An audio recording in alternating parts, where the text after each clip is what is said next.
Hello ladies and gentlemen, this is Abdurrahman Kisan, or I am Abdurrahman Kisan. Today I came back with new chapter, with new lesson. So please join me, my YouTube channel, and don't forget to subscribe my YouTube channel for more, okay, for appreciation. So today we're gonna see her sympathy and condolence, okay. Here actually my word is very small, so I cannot do anything. Here sympathy and condolences. An Abdurrahman Kisan jedhama. Har'aan tana sagantaa haaraa qabannee dhufnee jirra jechuudha. Sagantaan keenya har'aa mootuyyuu kutaa kana keessatti kan laaluu deemnu sympathy and condolences. Boordiin koo waan baay'ee xinnaa ta'eef akkana jedhee isiniif ibsuun dirqama ta'a jechuudha. Here is the vocabulary we can use. Here are the expressions that we want to express our sympathy and condolence, okay? So here the first one is sympathy. Where is sympathy and condolence? For what purpose we use this sympathy and condolences? Kaayyoo akkamiitiif haala akkamii keessatti fayyadamna sympathy and condolence jedhu kana jechuudha, kana ilaalla jechuudha. Here the first one is sympathy. Here are the vocabulary. The first: die, lose, curtain, passing, passage, decease, days, demise, dissolution, doom, end, exit, expiration, expiry, grave. These all are vocabulary related with death. Simply, okay. We'll explain it, at the end of the lesson. So please follow me. The first one is sympathy. Here, sympathy and condolences. We should express our sympathy, which means the feeling of being sorry for somebody, okay? And when we hear about bad thing that happen to other person or to other people, the following expressions are used for sympathizing with people who are in distress in various situations. You may use any of these to express your sympathy and the condolences. Here, this all, okay? Within this vocabulary, you can say, where is condolence? Here the word condolence, okay? Nimulatami jet condolence jedhukun sympathy and condolence, okay? Nimulatami condolence. Condolence means is a sympathy that you feel for a person when his or her a relative, close friend, or lover died. Condolence is for what? Here, death.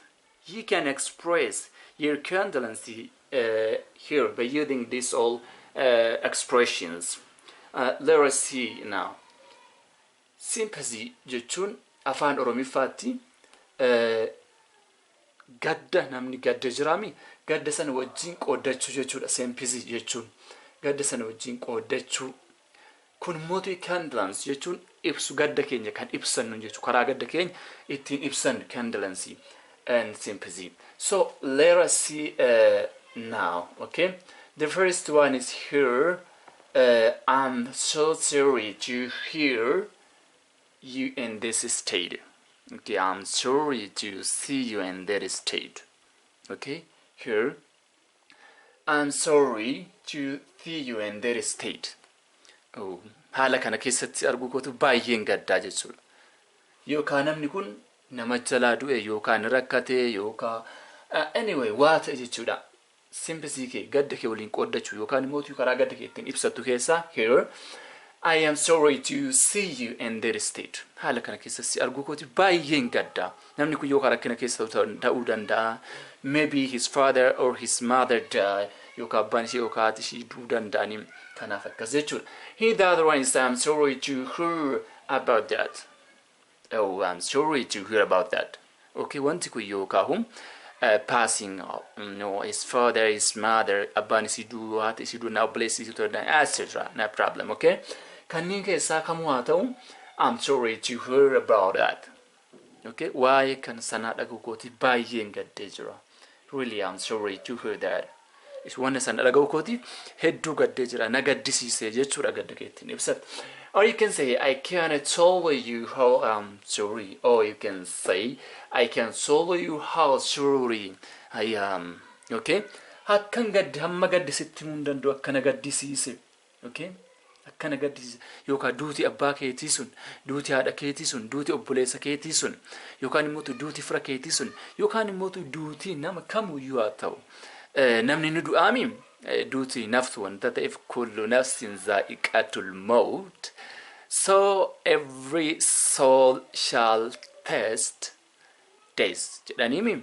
Okay, every soul shall have taste death, or every soul going to perish. Lubbuun hunduu du'a kana dhandhamuu edda ka jedhan sana jechuun. Here, I can tell you how sorry I am. Okay, akkan gadde hamma gadde sitti mun danda'u jechuun. What an awful situation for you. Oh my God. Okay, oh my God. What an awful situation for you. Akkamun as qayyaami jedhan afaan amata. Yoosaf. Wanta bada akkam carra akkam sumdat carra akkam. Haala akkam. Huh? Situation. Okay, haala akkam carra bada akkam sumdat. How an awful situation for you. See wanta akkam gadda wanta akkam nama jibbisiisu. Here, I am most upset you heard that by inget by indallane wanta sana dhagahu kooti. Here, I am most upset. Upset jechuun aarii jechuudha. Upset aaru. Okay, annoying. Aaru jechuudha. To hear that. Okay, wanta sana dhagahu kooti akkamitti gadda wanta sana asitti dabaltan jechuudha. Maybe du'a namaa ta'uu danda'a. Okay, passing your lover one or your father or your mother, etc. Here the other one is I do sympathy with you. Okay, I do sympathy with you. Gadda kan keessa waliin qooddadha jechuudha. Si wajjin qoodda. I do sympathy with you. Okay, si wajjin qoodda. Gaddi kee gadda koo. Your pain is my pain. Okay, miidhamni kee miidhama kan kooti. I do sympathy with you. Gadda keessa waliin qooddadha jechuudha. Or I show you sympathy with you. I share your sadness with you. Okay, gadda keessa waliin qoodda.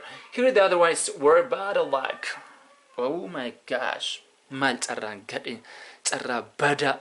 Okay, carraa bada. What a bad luck. Wait, carraa bada. Baay'ee carraa gadhe jechuudha. What a bad luck. There is pity. Oh my gosh. Bakka. Gadda jechuudha. Pity. Okay, gadda. There is a pity. Nama gaddisiisu. Wanti sun waan nama gaddisiisu waan gaddaati waan baay'ee nama gaddisiisu jechuudha. What a bad luck. What bad luck. Oh, there is pity. Waan gaddaati waan nama gaddisiisu jechuudha. Okay. Here the other one is here. Our deepest condolence. Onnirra jajjabina kan koo onnirra gadda kan koo is fakkeenyaaf.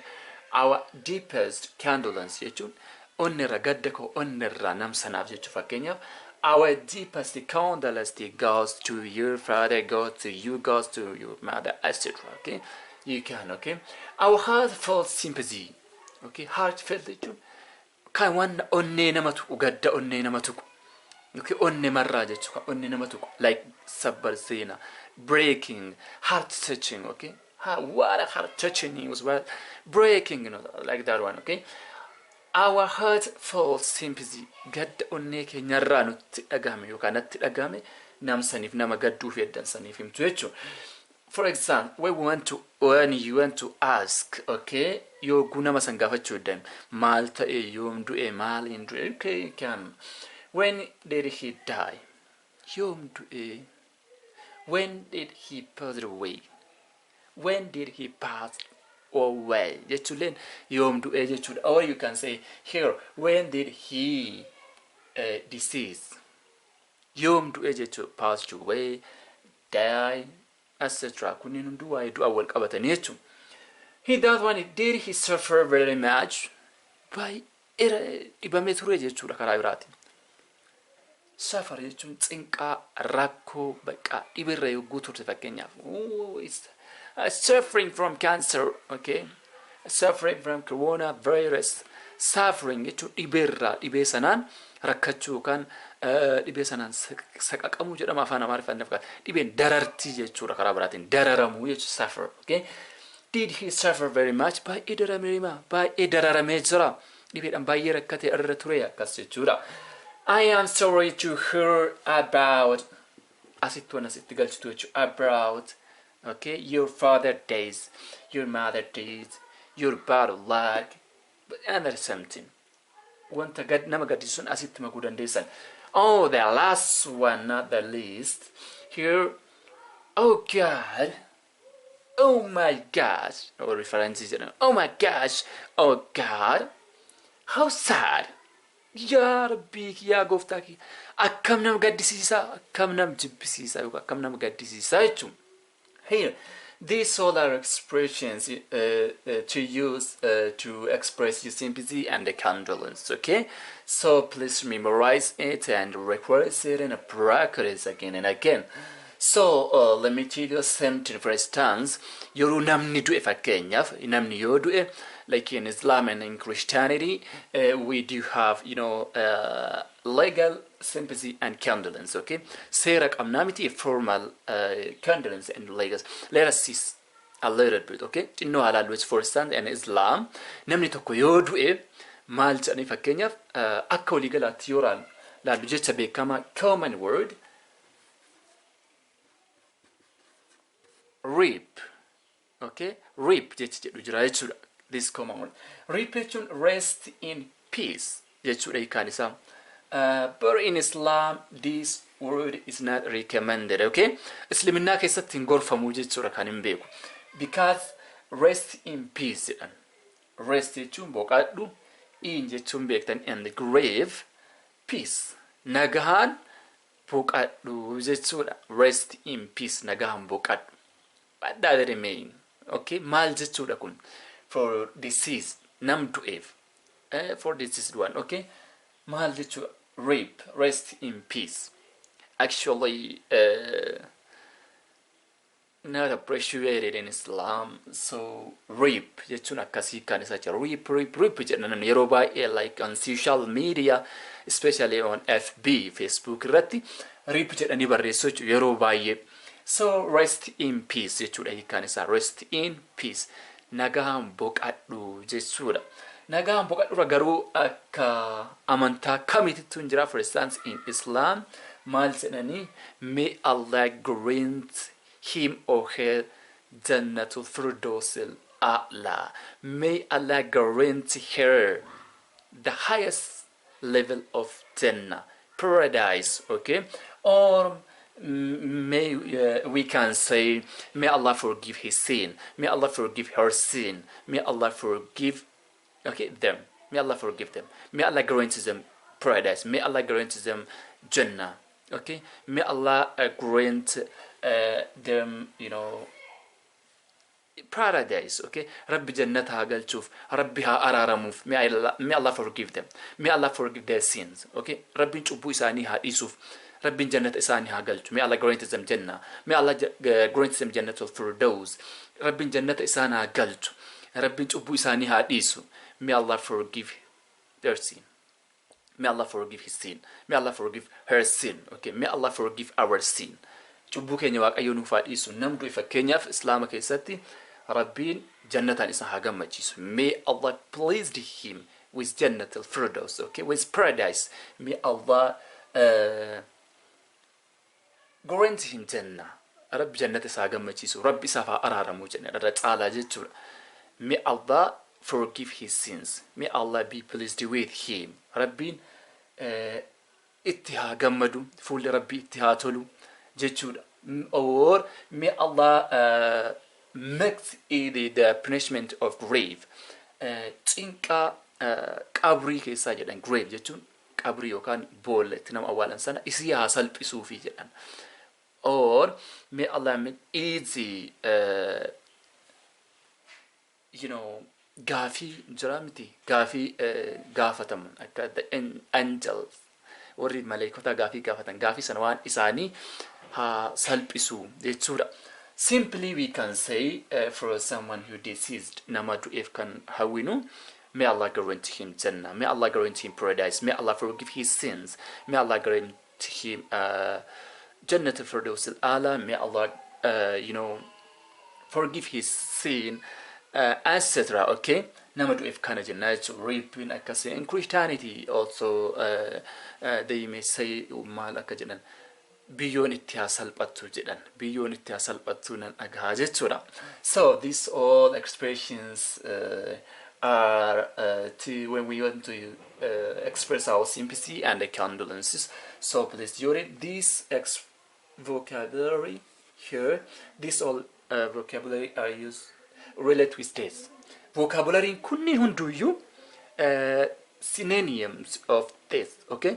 Warroota du'aan wal fakkaatanii jechuudha. Haala galumsaa qaba malee. Fakkeenyaaf die, loss, curtain. Curtain is actually golgaadha. Golgaa jechuun golgaa maggaarrajaa jechuudha. Afaan Amaarifaatiin golgaadha jechuudha. Golgaan kun karaa kamiin du'a wajjin deema ka jedhu mootiyyuu seera qabaa jechuudha. The other one is passing, darbuudhaan disease, death, dissolution, doom. Jechuun tonas keessaa guyyaa badaa jechuudha. Doom jechuun guyyaa badaa guyyaa gadhee jechuun hin beekama. Sanaa wal qabataa jechuudha. End jechuulleen silaa xumuraa exit jechuulleen bahiinsa expiration. Expired jedhan. Warri doktoraatu yeroo namni du'e jedhan oh sorry is expired. Already is die jechuudha. Okay? Du'ee jira jechuudha. He die. He is expired. Oh du'ee jira jechuudha. So I'm gonna upload today's lesson over here. Until next time, thank you very much. Join my YouTube channel. Goodbye.